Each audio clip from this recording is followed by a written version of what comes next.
welcome back to another episode of Cavanaugh's Corner. Today on the show, we're going to be talking about a movie that is kind of a guilty pleasure of mine. It's a movie that I noticed that people either love it or hate it. I'm in kind of the love it column. I really enjoy this movie. I think it's kind of touching and also kind of edgy and funny at times. I actually kind of remember when this movie came out, where it was kind of the talk of the town when it was released. You know, the movie was marketed as this like steamy kind of drama. And quite honest with you, I don't think it's like extremely steamy. I just think it's really more of a movie about relationships and the things that test us. The movie is, of course, Indecent Proposal with Robert Redford, Demi Moore, and Woody Harrelson, directed by Adrian Lyne, who's done films like Unfaithful and Fatal Attraction. And this is, honestly, I really enjoy this movie. I think Redford's performance in this, even though a lot of people say it's kind of dialed in, I really enjoy him in this movie. He's just so cool and suave.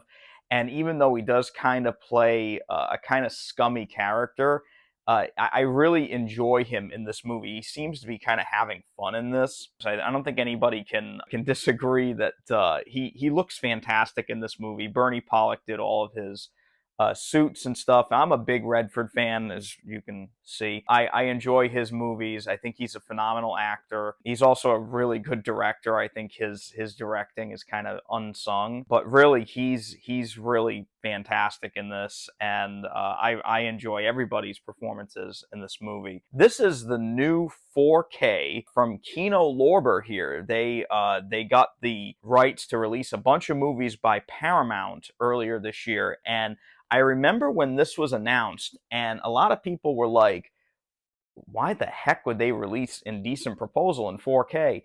And I actually was really excited by that announcement because this is a really fantastic looking movie.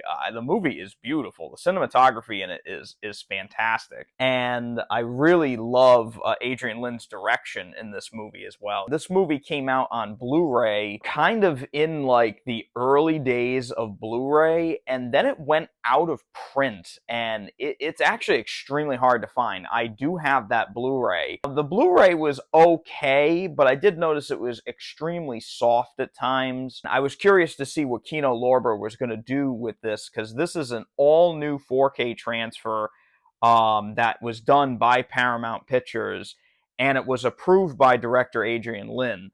So when I found that it was approved by the director, that's not always an extremely good sign of quality. Usually it's a plus, and this here is actually a 4K digital intermediate, and it does actually have Dolby Vision. So the Dolby Vision really kind of got me interested as well. And so really, what's the verdict on Indecent Proposal here in 4K? I thought it looked fantastic. The colors now are so much more vibrant and lifelike than they were before. Skin tones especially are much more accurate now than they were before. Black levels, I'd say, are fairly good as well.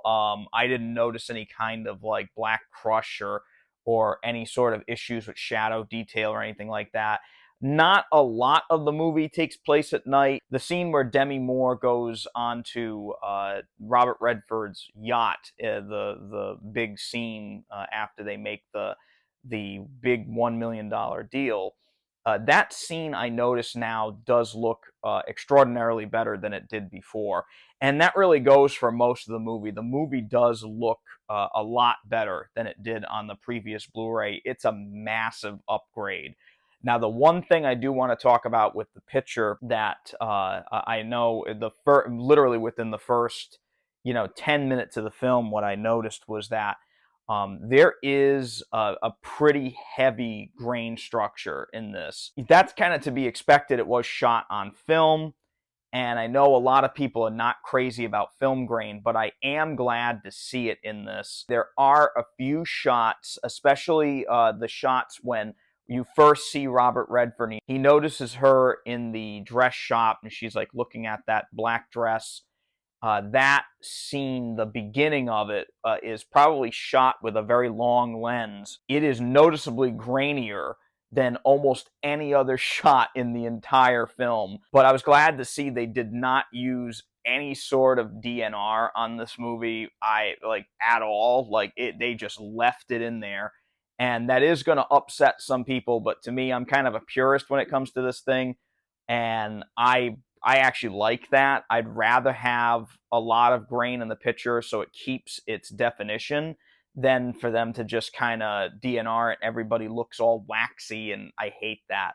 But that's one thing to note. But other than that, I mean, the Dolby Vision HDR does a number on this movie, and it actually led to some really kind of like wow moments. There were that were in this film. One big one in particular is some of the close-ups of the dice rolling down the table. The red dice now are just so vibrant.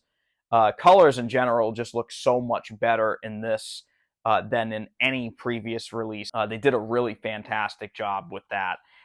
As for sound, there's really nothing really to report special in terms of sound with this. It is a 5.1 DTS HD master audio, and again, the 5.1 sounded great. There's also the original stereo track as well. I listened to it in the 5.1, and I thought it was fine. To be completely honest with you, there's not a whole heck of a lot of difference. The surrounds are not really used a whole lot. There's only a few scenes when there's crowds where you can kind of hear some sound in the back channels.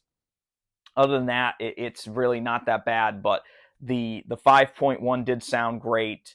Had no issues with it. John Barry's score in this, which I love, really sounds fantastic. Dialogue is crystal clear. Everything is really well set up. It's just, again, not really too crazy. I can understand why they didn't want to do like a Dolby Atmos or a DTS-X when the 5.1 works perfectly fine for this film.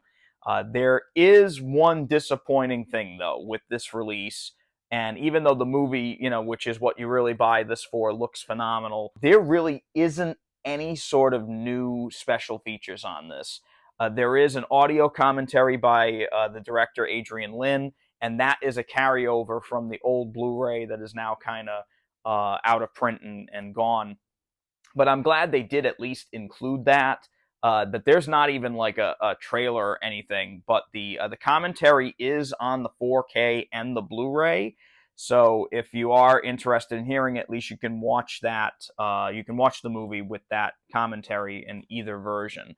So as a whole, I'd say if you are a fan of this film, if you enjoy it like I do, you just want to see it in the best possible quality, this is worth picking up. However, again, you may want to wait for a sale because really there is nothing other than the movie on this. The commentary, again, it's a really good commentary. It is kind of insightful, but is it worth the money to get this on 4K? I'd say only if you're a fan. I had to have it because I do love this movie. Again, is it worth the upgrade? It really is all dependent on if you love the movie or not. Anyway, I will leave a link in the description for Indecent Proposal in 4K down below. And if you use that link, it goes to Amazon. I do get a kickback here on the channel. It does help us out. And of course, if you like this video, hit that thumbs up button and subscribe so you can see more of my content. And that's it for now, guys. I just want to say thank you all very much for coming back to Cavanaugh's Corner. I wish you all the best. Please stay safe and take it easy.